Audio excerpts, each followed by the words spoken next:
सुख और दुख अपने नसीब से मिलता है, अमीरी गरीबी से इसका कोई लेना देना नहीं है। रोने वाले महलों में भी रोते हैं और किस्मत में खुशियां हो तो झोपड़ी में भी हंसी मूंझती है। रिश्ता कभी खत्म नहीं होता, बातों से छूटा तो आंखों में रह जाता है और आंखों से छूटा तो यादों में रह जाता है।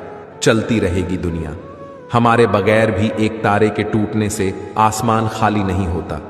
दूसरों की परेशानी में आनंद ना लें, कहीं भगवान आपको ही वह गिफ्ट ना कर दे, क्योंकि भगवान आपको वही देता है जिसमें आपको आनंद आता है। जब से लोग मोबाइल के इतने करीब हो गए, एक दूसरे को समय देने में उतने ही गरीब हो गए।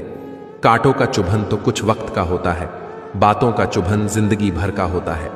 ऐसे बानों की लोग आपके आने का इंतजार करें, जाने का नहीं।